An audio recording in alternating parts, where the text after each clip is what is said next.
The SSV Avalon dropped out of hyperspace with a flash of blue light. The massive warship, pride of Earth's fleet, settled into orbit around the distant colony world of Vega Prime. Captain Ju Park stood at the command center, her dark eyes fixed on the main view screen. "Status report," she ordered, her voice calm despite the tension evident in her rigid posture. Lieutenant Do-Hyun Kim's fingers flew across his console.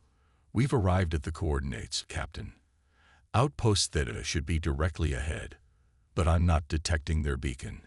Captain Park frowned. The research outpost had sent a distress signal 3 days ago before going silent. The Avalon, being the closest military vessel, had been dispatched immediately. "Full sensor sweep," she commanded, "and continue hailing the outpost." The bridge fell silent as the crew worked. Park moved to the tactical station, where Officer Minja Choi was analyzing the incoming data. "Captain," he said, his voice dropping, "I'm detecting debris. A lot of it.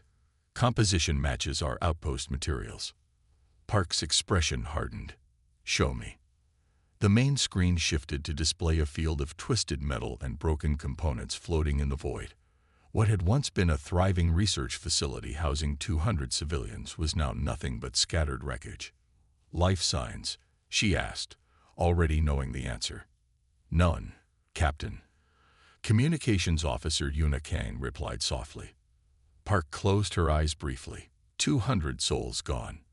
When she opened them again, her gaze was steel. "Begin recovery operations and prepare." "Captain." Lieutenant Kim interrupted, his voice sharp with alarm. Multiple ships detected entering the system. The tactical display lit up with a dozen unknown vessels appearing at the edge of their sensor range. "Classification," Park demanded. "Unknown configuration," Officer Choi replied. "Nothing matching any known species in our database." Park nodded.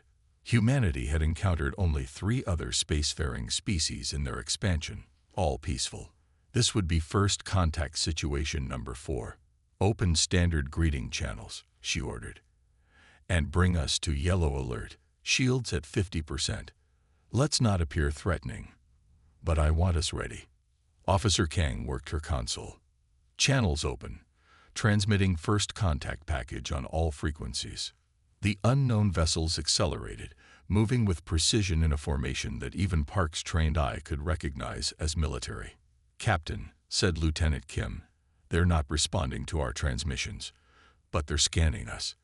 Very powerful scans. They're pushing through our outer data shields." Park's instincts flared. "Raise shields to full. Red alert." The bridge lighting shifted to a crimson glow as the alert klaxon sounded briefly.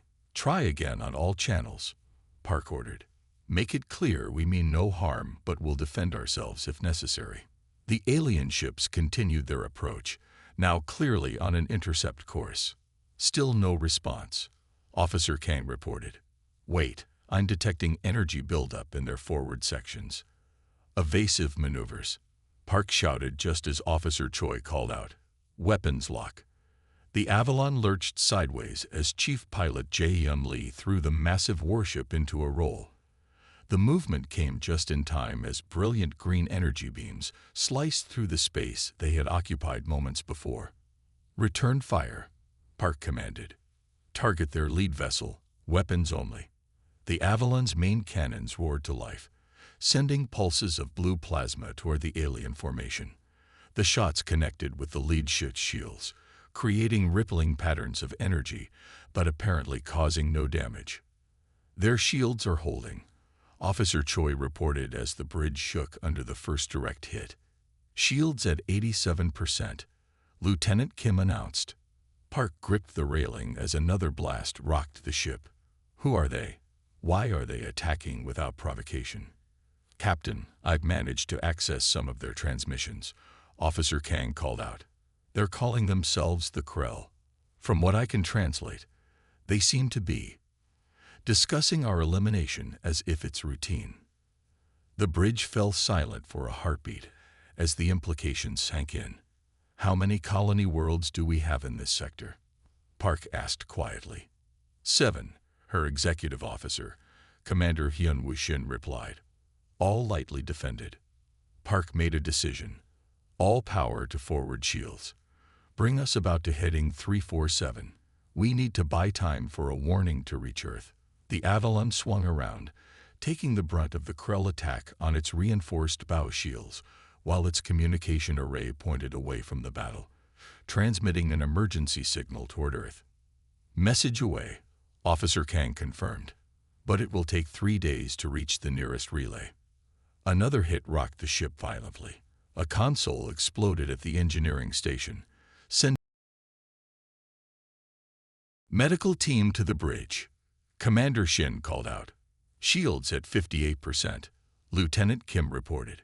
We cannot sustain this level of fire for long. Captain Park studied the tactical display. The Krell ships were arranged in a perfect formation, their movements precise and coordinated, but perhaps too perfect, too predictable. Transfer auxiliary power to the port thrusters, she ordered. Prepare to execute Maneuver Park 7. The crew exchanged glances. Maneuver Park 7 was a high-risk combat move the captain had developed during simulations, never tested in actual combat. On my mark, Park said, watching the Krell formation. 3, 2, 1, mark. The Avalon suddenly cut all forward momentum and dropped down relative to the battle plane, while simultaneously firing its port thrusters at maximum power. The massive warship spun on its axis and slipped between two Krell cruisers. Fire all weapons. Target their engines and weapon systems. The Avalon unleashed its full arsenal at point-blank range. At such close quarters, the precision of the Krell ships became a liability. They couldn't fire without risking hitting their own vessels. Direct hits. Officer Choi called out triumphantly. We've breached the shields on their third vessel. Emergency jump to hyperspace. Park ordered. We've delivered our message and gathered enough data. We can't win this fight today. As the Avalon's engines powered up for the jump, the damaged Krell ship listed to one side, venting atmosphere and debris. The other Krell vessels ceased fire momentarily, as if confused by this turn of events. Jump ready in 10 seconds, reported the navigation officer. Park took one last look at the view screen. Send a final message, in clear language. Tell them, this is just the beginning. The Avalon vanished into hyperspace, leaving behind a damaged Krell vessel and the first hint that humanity would not be easy prey. Unknown to Captain Park, the Krell commanders were already sending urgent messages to their high command about a species that had done what none had done before, damaged a Krell warship, and escaped. The battle for humanity's survival had begun. The SSV Avalon limped into Earth orbit, its hull scarred by Krell weapons fire. Service vessels swarmed around the damaged warship, beginning repairs even before it docked at the orbital station. Inside the station's main conference room, Captain Ju Park stood before the assembled military leadership of Earth's defense forces. The recording will speak for itself, she said quietly, nodding to Lieutenant Doyeon Kim, who activated the holographic display. The room darkened as footage from the Avalon's battle cameras played out.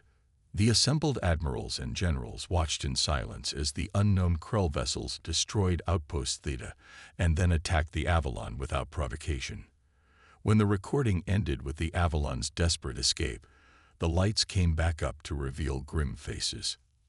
Admiral Tae Woo Han, commander of Earth's defense fleet, was the first to speak.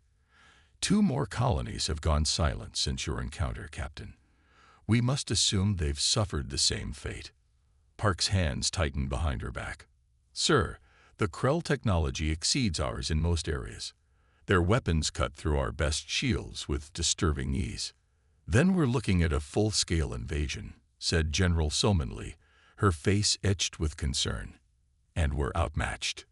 Outmatched in technology, perhaps, Park replied, stepping forward to access the tactical display. But not in tactics. The Krell fight with perfect precision and coordination, but they lack adaptability. She pulled up the combat data from the Avalon sensors. When we performed an unexpected maneuver, they hesitated. Their formation broke apart temporarily. I believe they rely heavily on pre-programmed battle algorithms. Admiral Han studied the data with narrowed eyes. You managed to damage one of their vessels. Yes, sir. When we got in close, too close for their formations to function properly, we found their point defense systems had significant blind spots. Park highlighted sections of the Krell ship design. They don't expect enemies to get that close. I suspect they've never needed to worry about it before. The room fell silent as the implications sank in.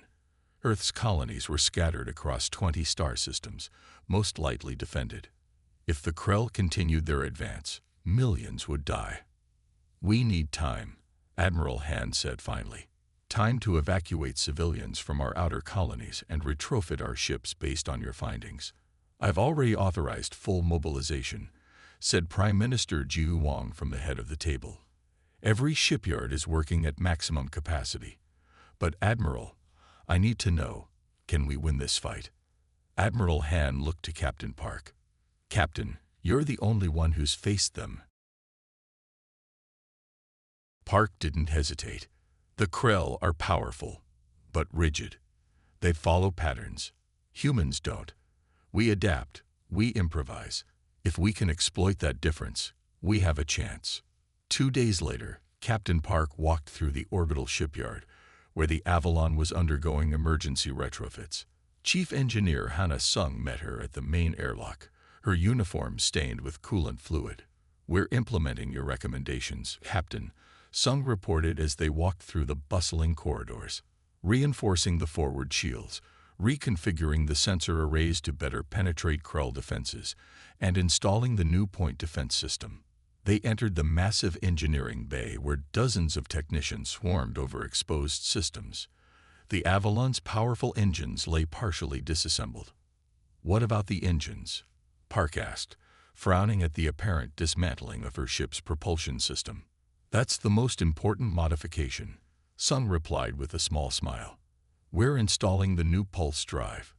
It will allow the Avalon to make micro-jumps, short-range teleportation, essentially.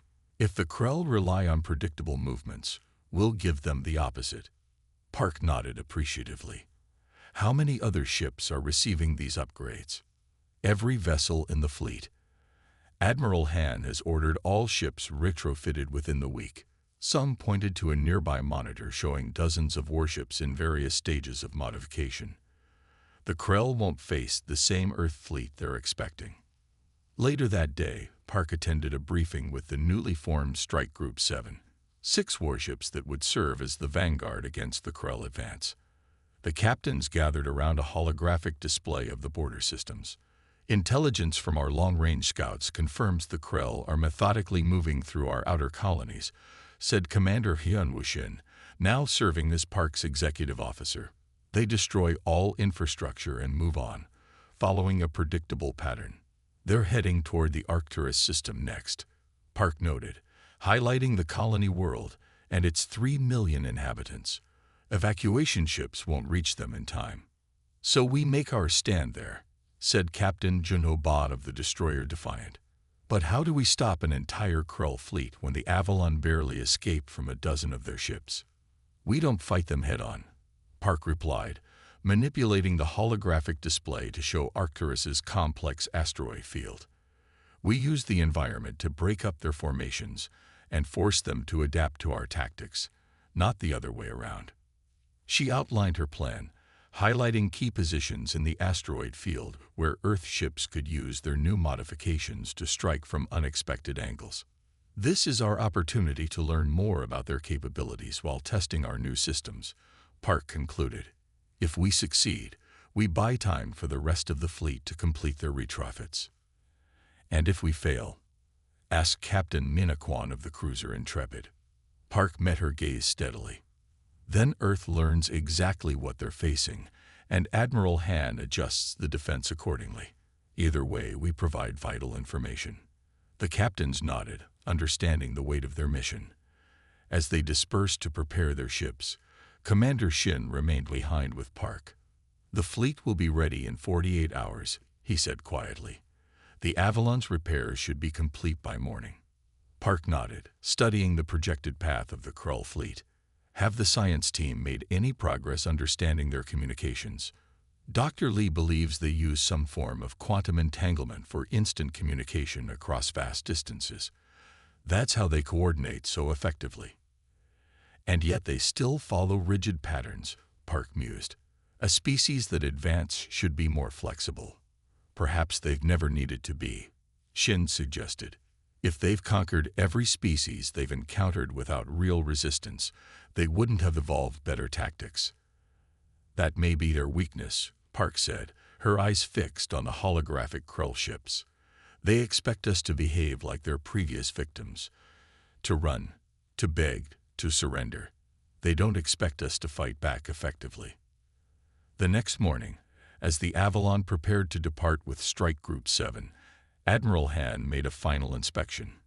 He found Captain Park on the observation deck, watching Earth's blue sphere slowly rotate below. Strike Group 7 is our first real test against this enemy, he said, joining her at the viewport. But not our last. While you engage the Krell at Arcturus, I'll be leading the main fleet to fortify our core systems. Park turned to face him. Han studied her face for a moment. The Avalon's data from your first encounter has been invaluable. Our scientists are already developing new technologies based on what we've learned about Krell systems. Will it be enough? Park asked. It has to be, Han replied simply. Humanity hasn't faced an existential threat like this since the resource wars. But we survived then by adapting and working together. We'll do the same now. Hours later, the SSV Avalon led Strike Group 7 away from Earth, their engines flaring bright against the darkness of space. Behind them, the shipyards worked tirelessly, preparing the rest of humanity's fleet for the coming storm. Aboard the Avalon, Captain Park reviewed the final battle plans for Arcturus, knowing that the future of her species might well depend on what happened in the coming days. The journey to the Arcturus system took 3 days. Captain Ju Park spent most of that time studying the limited data they had on the Krell, searching for any weakness they could exploit. Strike Group 7 maintained radio silence as they approached their destination, traveling at sublight speeds to avoid detection. Entering the Arcturus system, announced Lieutenant Do-Yeon Kim from the navigation station. Maintaining stealth protocols. Captain Park nodded. Take us into the outer asteroid belt. We'll use the mineral deposits to mask our signatures. The 6 ships of Strike Group 7 glided silently into the massive belt of rocks and ice that circled the Arcturus star. From here, they would have a clear view of the colony planet while remaining hidden from Krell sensors. Still no sign of Krell vessels, reported Officer Minja Choi from Tactical. Long-range scans showed normal activity on the colony. Park frowned. They should have been here by now. Their pattern has been consistent at every other colony. Commander Hyun Woo-shin stepped closer to her chair. Could they have changed course? Detected our presence? Possible, but unlikely, Park replied. Continue scanning and... Captain, interrupted Lieutenant Kim. Multiple hyperspace signatures detected, but they're not coming from the expected vector.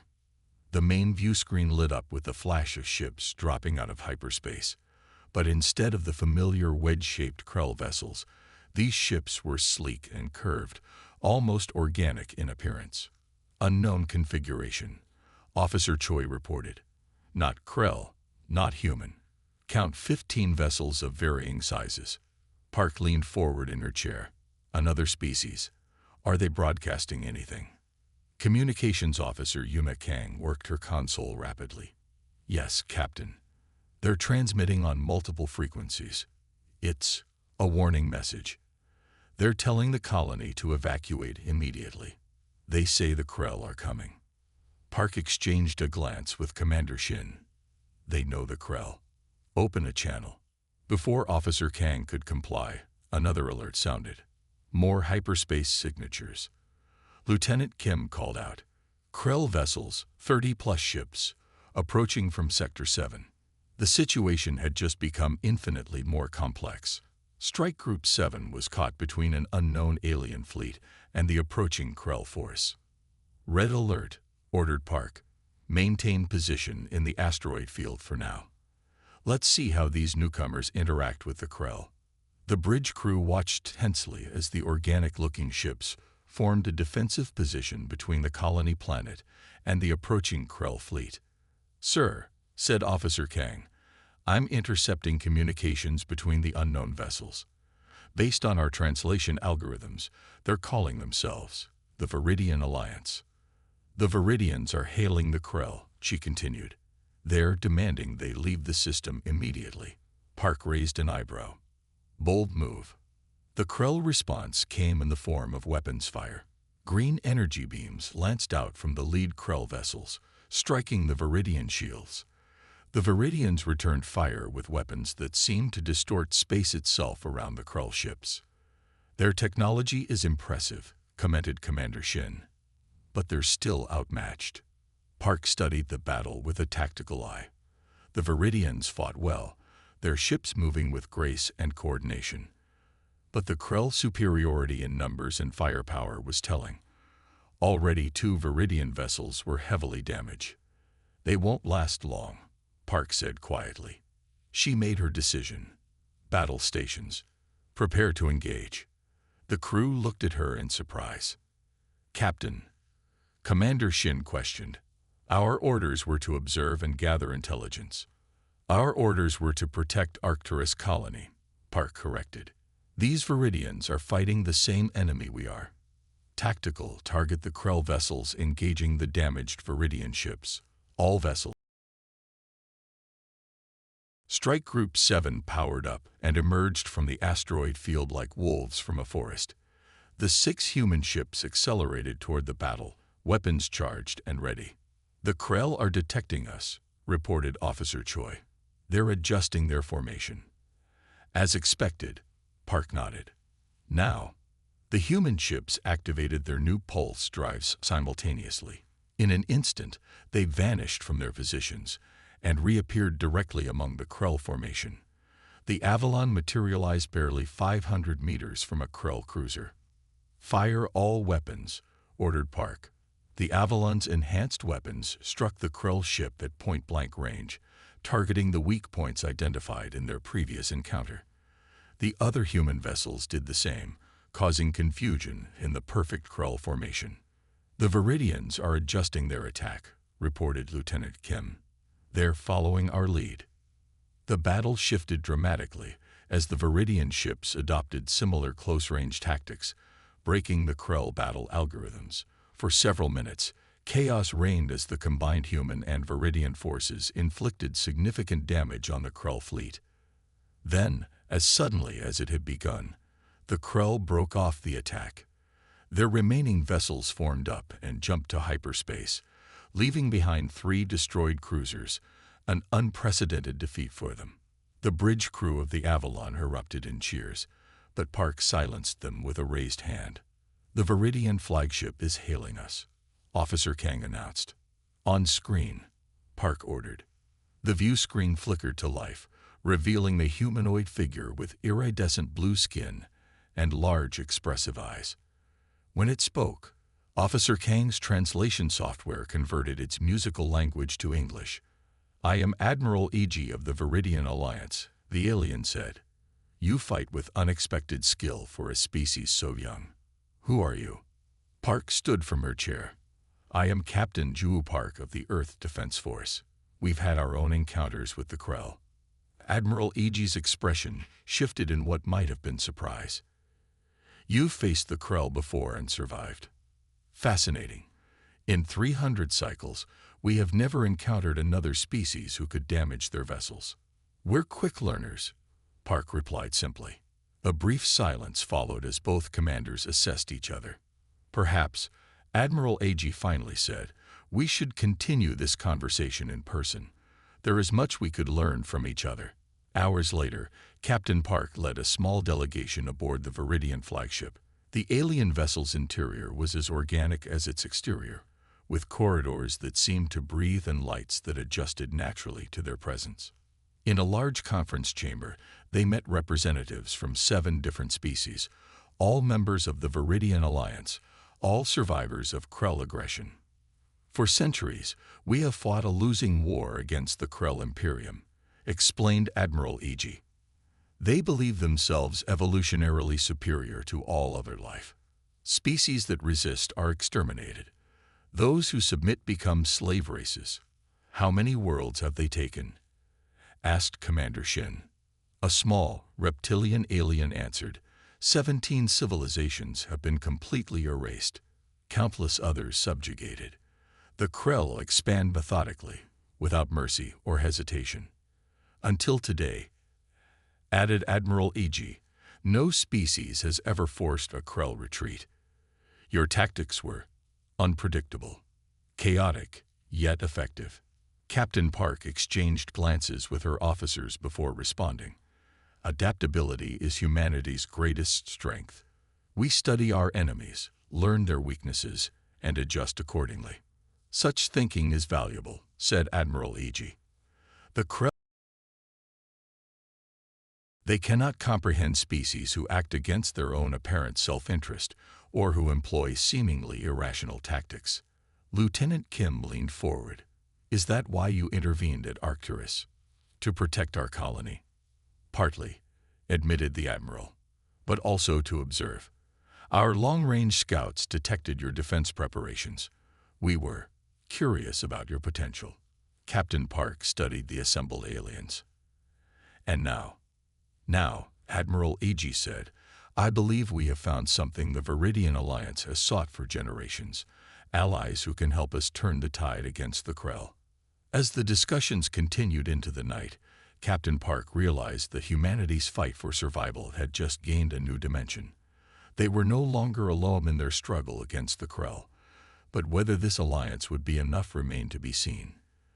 The combined fleet of human and Viridian ships orbited the gas giant Arcturus IV, hidden within its swirling storms. On the bridge of the SSV Avalon, Captain Ju Park studied the tactical display where red dots representing Krell vessels moved steadily toward the colony world. 52 Krell ships, reported Officer Minja Choi, including 3 command vessels. They've brought their entire regional fleet. Park nodded, her expression calm despite the odds they faced.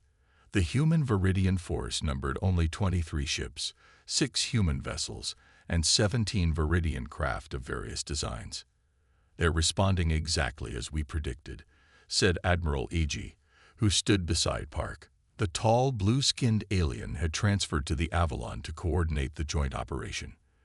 The Krell never deviate from protocol when they believe they hold overwhelming superiority. And that's what we're counting on, Park replied. She activated the ship-wide communication system. All hands, battle stations, prepare to execute Operation Thunderstrike. Throughout the Avalon, crew members moved with practiced efficiency to their positions. In the engine room, Chief Engineer Hannah Sung made final adjustments to the pulse drive. The drive can manage 3 consecutive jumps before requiring a 2-minute cooldown, she reported over the comm. Push it beyond that, and we risk a core breach. Understood, Park acknowledged. We'll make each jump count. Lieutenant Do-Yeon Kim spoke up from navigation. The Krell fleet has entered optimal engagement range. They're deploying into attack formation Alpha. Right on schedule, Park said with grim satisfaction. She looked to Admiral E.G., who nodded. Signal the fleet. Begin Phase 1. From their hiding place in the gas giant's atmosphere, 3 small Viridian scout ships emerged. They darted toward the Krell formation, firing light weapons that caused minimal damage but maximum irritation. The scouts have the Krell's attention, Officer Choi reported. They're dispatching interceptors to pursue. Park watched as 12 Krell fighters broke from the main group to chase the nimble Viridian scouts. The bait is taken. Execute Phase 2. The human destroyers, defiant and relentless, along with 4 Viridian warcruisers, emerged from their hiding places among Arcturus's many moons. They struck the Krell formation from behind, targeting the now exposed rear of their fleet. On the main view screen, Park watched as the Defiant unleashed its new pulse cannons. The weapons, developed from studying Krell technology, punched through the shields of a Krell destroyer. The Viridian ships followed with their space warping weapons, creating localized gravity distortions that tore at the Krell vessels' hulls. "The Krell are responding," Lieutenant Kim announced. "They're turning to engage our attack group." Park nodded. This was the critical moment. All ships, execute Phase 3. The remaining fleet, led by the Avalon, activated their pulse drives simultaneously. The ships vanished from their hiding places and reappeared directly in the midst of the Krell formation. The sudden appearance of 15 warships in their carefully ordered battle line threw the Krell into momentary confusion. "All weapons, fire at designated targets," Park ordered. The Avalon's enhanced weapons struck a Krell command vessel at point-blank range. The powerful shields of the alien ship flickered under the assault. For several minutes, chaos reigned as human and Viridian ships darted between the larger Krell vessels, firing at exposed weaknesses and then jumping to new positions before the Krell could effectively target them. "It's working," Commander Hyun Woo-shin said with barely contained excitement. "Their formation is breaking apart." But the Krell recovered quickly. A series of coordinated energy blasts caught the Viridian cruiser Solstar, vaporizing it instantly. 2 human frigates took heavy damage moments later. "The Krell are adapting," Admiral AG warned. Park watched as the Krell vessels began forming a sphere around the human Viridian fleet, cutting off all escape routes. This wasn't in their battle simulations. "They're learning," she realized aloud, "faster than we anticipated." A tremendous impact rocked the Avalon as a Krell beam struck their port side. Warning lights flashed across the bridge. "Shields at 60%, called out Lieutenant Kim. "Hull breach on decks 7 through 9. Emergency bulkheads holding." Park grabbed the edge of the tactical console as another hit sent tremors through the ship. "Status of the fleet. We've lost 3 Viridian ships and the Relentless," Officer Choi reported grimly. "The Defiant is heavily damaged. The Krell have lost 7 vessels, but they still outnumber us 3-1. Admiral AG's normally composed features showed concern. "Captain, we should consider a strategic withdrawal. We've inflicted more damage than any previous engagement, but—" "No," Park interrupted. Her eyes were fixed on the tactical display, studying the Krell formation. "Look at their command vessels. They've pulled them to the center of their defensive sphere." "Standard Krell doctrine," AG confirmed. "They protect their high-value assets at all costs." "Which means their commanders are worried," Park said. She tapped a sequence into the tactical console, highlighting one of the Krell command ships. "That's their flagship, the source of their battle coordination." A plan formed in her mind. Risky, possibly suicidal, but with a chance of success. She opened a channel to engineering. "Chief Sung, I need the pulse drive pushed beyond safety limits. Can you give me 5 consecutive jumps?" There was a pause before Sung's voice replied. "It might burn out the drive completely. We'd be stranded." "If this works, we won't need to run," Park said. "Can you do it?" "Yes, Captain. But I'll need 2 minutes to reconfigure the safety protocols." "You have 1, Park replied before closing the channel. She turned to her bridge crew. "I need volunteers for a strike team. We're going to hit their flagship directly." The Avalon shuddered as another Krell barrage struck their weakening shields. Despite the danger, every officer on the bridge stepped forward. "I'll lead the strike team," Commander Shin said firmly. Park shook her head. "No, Commander. I need you to take command if this fails." She selected 4 officers, including the tactical officer Choi. "We'll use the shuttle bay's emergency fighter. It's small enough that the Krell might not track it during the confusion." As they prepared to leave the bridge, Admiral AG stepped forward. "Captain Park, what you propose is unprecedented. No one has ever successfully boarded a Krell vessel." "Then we'll be the first," she replied with grim determination. Minutes later, Park and her team were aboard the fighter, ready to launch. The plan was simple but desperate. The Avalon would make a series of rapid pulse, jumps to create gaps in the Krell formation, allowing the fighter to slip through and dock with the Krell flagship. Once aboard, they would plant experimental phase shift bombs designed to disable the ship's command systems. Chief Sung reports the pulse drive is ready. Commander Shin's voice came through the comm. May fortune favor the bold, Captain. Park took a deep breath. Begin the operation, Commander, and keep the porch light on for us. What followed would later be called the miracle at Arcturus in human historical records. The Avalon performed 5 impossible jumps, each one bringing it perilously close to Krell vessels before vanishing again. In the chaos, Park's fighter slipped through the defensive perimeter, its small signature lost amid the energy discharges of battle. As they approached the massive Krell flagship, Officer Choi identified a potential entry point, a small maintenance hatch near the ship's propulsion section.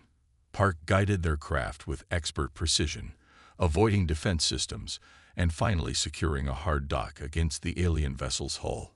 What they found inside would change the course of the war forever. The corridors of the Krell flagship were surprisingly silent.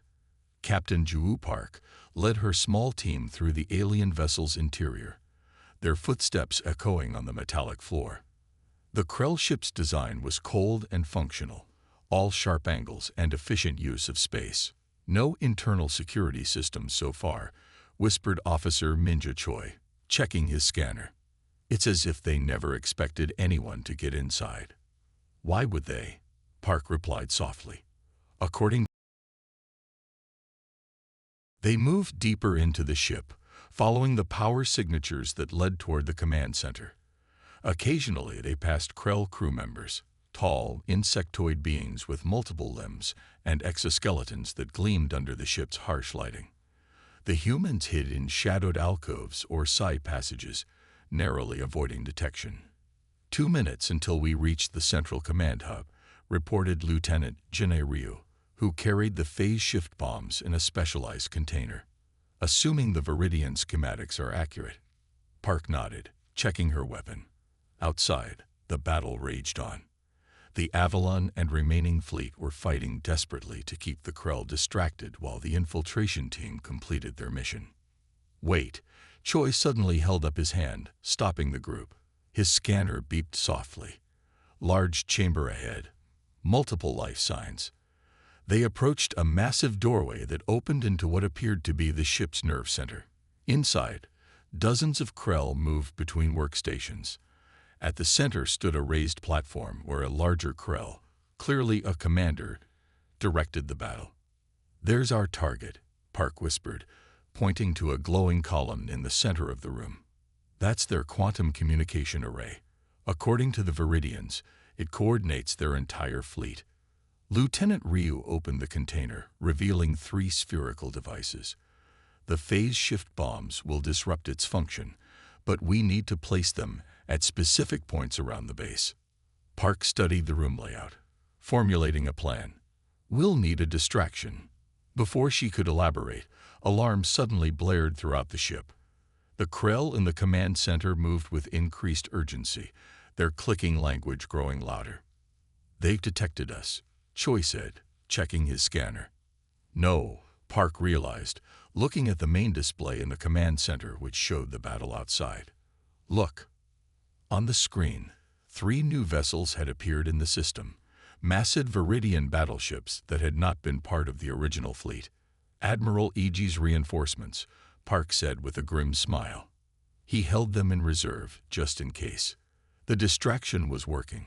The Krell commander was focused entirely on the new threat, barking orders to its subordinates. Now's our chance, Park decided. Officer Choi, create a secondary distraction at the far entrance.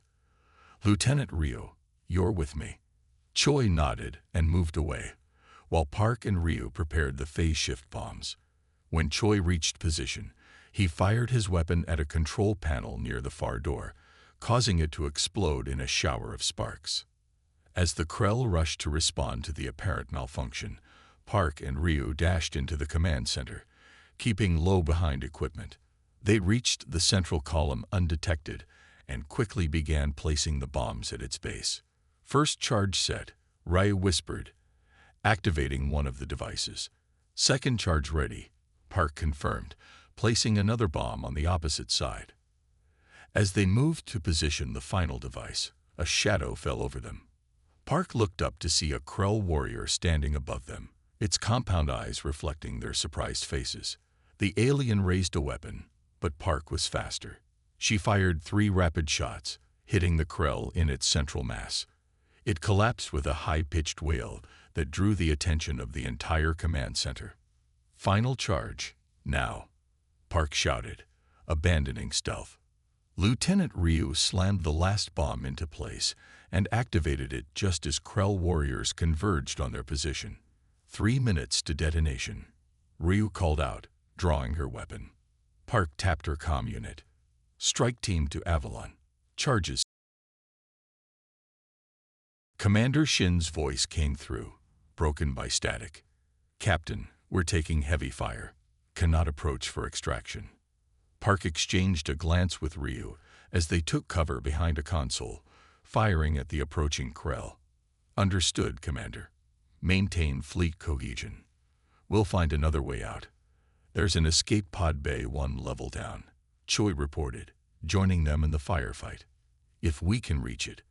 A Krell energy weapon struck near their position, sending shards of metal flying. Ryu cried out as a fragment embedded in her shoulder. 2 minutes to detonation, she said through gritted teeth. Park made a quick decision.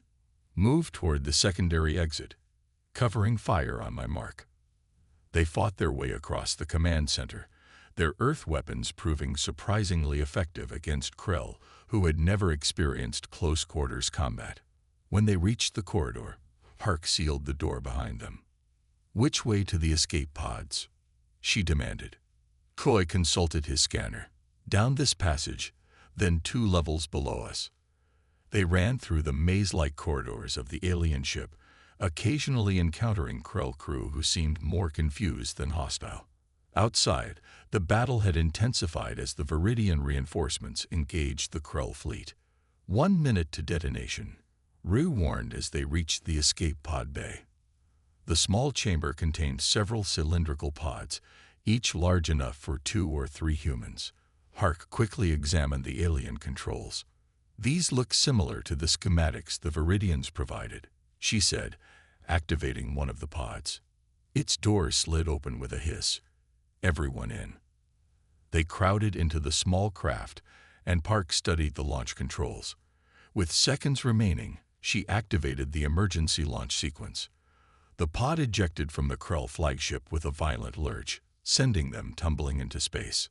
Through the small viewport, they watched as the massive Krell flagship continued to fire upon the human Viridian fleet. Then, exactly as planned, the phase shift bombs detonated. There was no external explosion. Instead, a ripple of energy washed over the Krell vessel. Its lights flickered and went dark. The ship's weapons fell silent. It worked, Choi said in disbelief. The quantum communication array is down. Throughout the battlefield, the effect was immediate and dramatic. The perfectly coordinated Krell fleet suddenly seemed to hesitate. Ships moved erratically, some colliding with each other as their formation collapsed. Park activated the pod's emergency beacon. Strike team to Avalon. Mission accomplished. The Krell command system is disabled. Commander Shin's voice came through clearer now. Confirmed, Captain. We're seeing it. The entire Krell fleet is in disarray. The human and Viridian ships pressed their advantage, targeting Krell vessels that now fought as individuals rather than as a coordinated force. Without their central command structure, the once invincible alien armada began to crumble. A Viridian scout ship located the escape pod and brought it aboard. Hours later, Captain Park stood on the bridge of the Avalon once more, watching as the remaining Krell vessels fled the Arcturus system. 7 Krell command ships destroyed, including their flagship, reported Officer Choi with undisguised pride. 12 cruisers crippled or destroyed. The rest are in full retreat. Admiral A.G. approached Park, his normally stoic features showing what might have been the Viridian equivalent of a smile. In 3 centuries of conflict, No one has ever inflicted such a defeat on the Krell Imperium. The data you recovered from their command ship may be even more valuable than the victory itself. Park nodded tiredly. Their quantum communication system is their greatest strength and their greatest weakness. They rely on perfect coordination, perfect obedience, qualities your